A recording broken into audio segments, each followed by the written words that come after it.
In Boston, 70,000 people were screaming until they were not. The sound did not fade. It was severed. Julian Nagelsmann stood on the touchline, his hands frozen in mid-clap, eyes locked on a referee who had suddenly become the most powerful man in North America. Germany had just won the game, or so the scoreboard said. Then the silence moved from the pitch to the stands, a cold realization that something was being taken back. Was this justice or a heist? To understand the weight of this moment, you have to understand the machine that is German football. For the better part of a century, the DFB has operated less like a sports federation and more like a logic gate. They win because they are supposed to win. They find a way because the alternative is a violation of their national identity. 4 stars sit above their crest, each representing a moment where German will outlasted the opposition's talent. They are the Turniermannschaft, the tournament team. In the knockout stages of a World Cup, Germany is not just an opponent, they are an inevitability. But on this humid night in Massachusetts, the inevitability met an anomaly. Paraguay entered this stadium as a footnote in the German narrative. They were a nation that had struggled through the grueling CONMEBOL qualifiers, a team defined by grit, defensive blocks, and a refusal to be intimidated by the history books. They do not have the depth of the Bundesliga.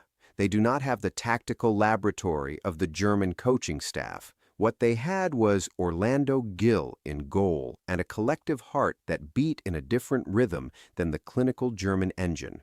The first half was a masterclass in frustration. Germany dominated the ball, moving it with the rhythmic precision that Nagelsmann demands. Florian Wirtz and Jamal Musiala operated in the half spaces, weaving patterns that should have torn any defense apart. But the Paraguayan defense did not tear. They bent, they stretched, they scrambled. Every time a German shirt found a yard of space, a Paraguayan body was there to close it. It was ugly football, and it was perfect. Then came the 42nd minute, a moment of pure, unadulterated shock. Julio Enciso, a player who carries the hopes of an entire continent on his young shoulders, found a pocket of air between the towering German center-backs. The cross from the right was hopeful, but Enciso made it certain. He rose higher than his height should allow, snapping a header past Marc-André ter Stegen. The stadium, largely populated by fans expecting a German procession, fell into a vacuum of silence. The underdog was not just barking, it had drawn first blood. Germany's response in the second half was predictable in its ferocity. They do not panic, they iterate. They look for the flaw in the defensive code and exploit it.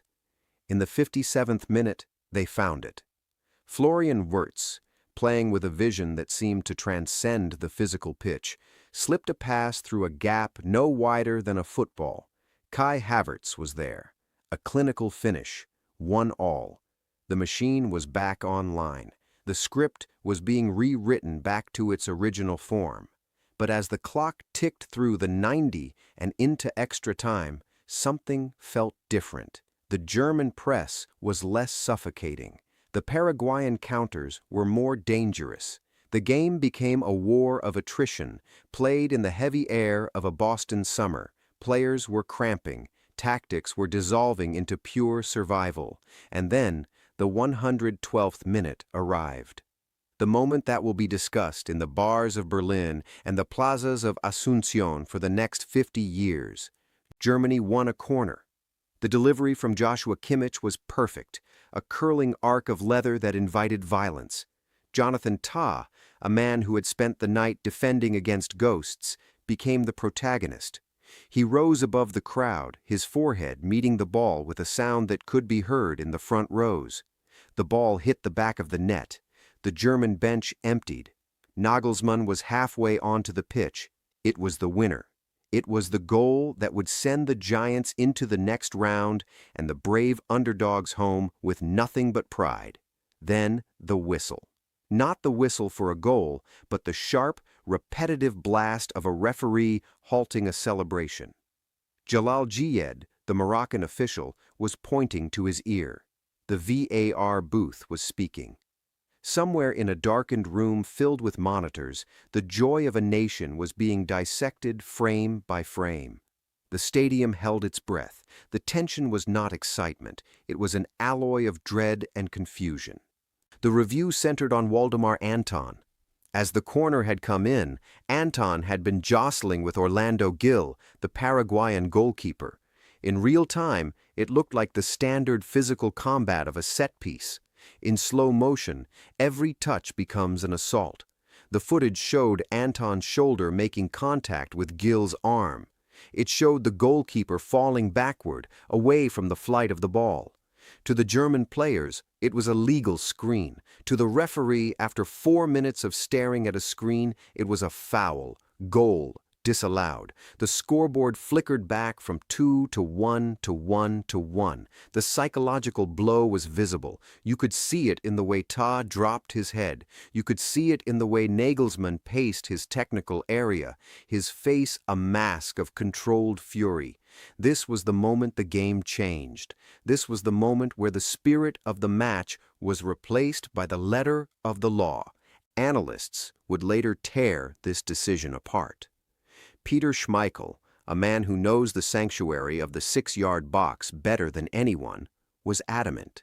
He argued that the goalkeeper had lost his footing independently of the contact. Alan Shearer was even more blunt, suggesting that if this was a foul, then football was no longer a contact sport. They saw a robbery. They saw a system designed to fix errors, instead creating an irreparable one. But the match didn't care about the pundits.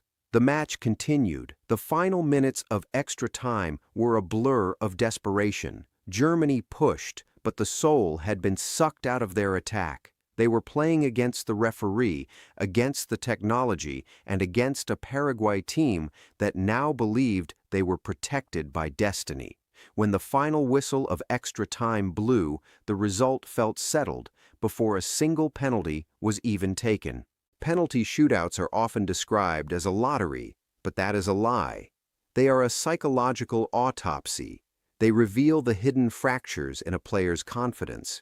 For Germany, the shootout was supposed to be their safe harbor. They had not lost a World Cup shootout in their entire history. They had a record of 6 consecutive wins in major tournaments. It is the one area of the game where German composure is considered a physical law. But history is a heavy thing to carry when you feel like you've already won the game once and had it stolen.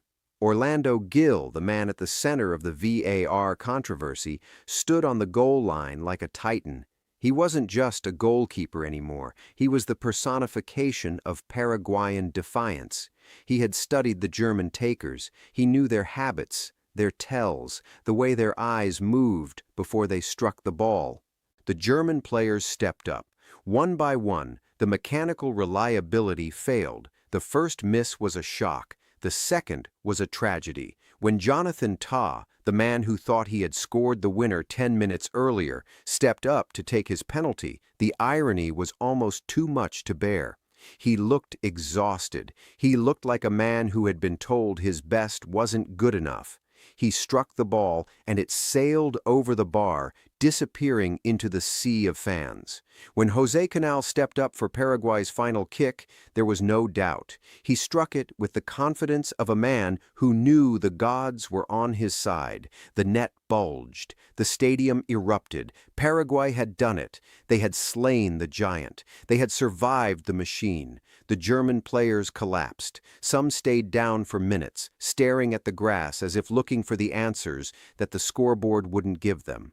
This wasn't a series of isolated mistakes. It was exactly how the system was designed to work. The introduction of VAR was promised as the end of controversy, the ultimate arbiter of truth. But truth in football is rarely found in a freeze frame. It is found in the flow, the intent, and the physical reality of the struggle. By magnifying the microscopic, the technology had missed the macroscopic truth of the match. Germany had earned that goal. The foul was a phantom, a technicality used to overrule a human achievement. In the aftermath, the post-mortem was brutal. Julian Nagelsmann, usually so articulate, struggled to find words that wouldn't result in a FIFA fine. He spoke of the sanctity of the game and the death of emotion. He knew that his future would now be questioned. In Germany, a round of 16 exit is not a disappointment, it is a national crisis. The papers would spend the next week debating his tactics, his substitutions, and his inability to motivate a team that had been mentally broken by a video screen. But for Paraguay, the analysis didn't matter. The controversy didn't matter. In the streets of Asunción, millions were celebrating a victory that defied logic. They didn't care if the goal should have stood. They cared that they were still alive in the greatest tournament on earth. They had proven that in a world of billion-dollar squads and high-tech officiating, there is still room for the underdog to punch up and draw blood. The tragedy of this match isn't just the result, it is the precedent. We have entered an era where the most important person on the pitch isn't the striker or the goalkeeper, but the man in the van. The spontaneous explosion of joy that follows a goal has been replaced by a tentative glance at the referee. Fans no longer celebrate, they wait for permission. The German players felt this more than anyone. They had experienced the highest high of the sport, only to have it retracted like a mistaken bank transfer. As the German team bus pulled away from the stadium in the early hours of the morning, the rain began to fall. It was a quiet, somber departure. There were no fans waiting to jeer them, only a few stunned supporters holding flags that felt heavier than they had 4 hours earlier. The era of German dominance felt further away than ever. The machine was broken, and nobody seemed to know how to fix it. What remains is a haunting image of Jonathan Tah standing alone in the center circle long after his teammates had left. He was looking at the spot where he had headed the ball. He was looking at the goal that didn't exist. In his mind, he had won the game. In his mind, he was a hero. But the record books don't care about what happens in a player's mind. They only care about what the man in the darkroom decides to let us see. The 2026 World Cup will continue.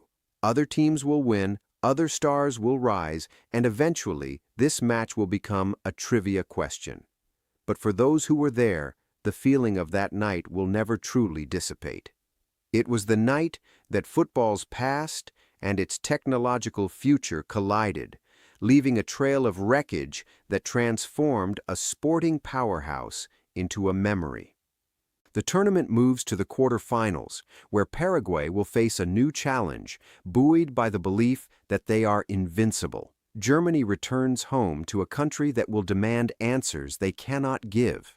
The gap between the giants and the rest of the world is closing, not just through talent, but through the unpredictable interference of the very tools meant to bring order. The lights in the stadium finally went out, leaving the pitch in total darkness. The screams of the fans had long since echoed away into the Boston night, replaced by the distant sound of traffic. Somewhere, a screen was being turned off, its job of dismantling a dream finally complete. The game we love is changing into something we barely recognize, where the whistle carries more weight than the ball. Was this the justice we were promised?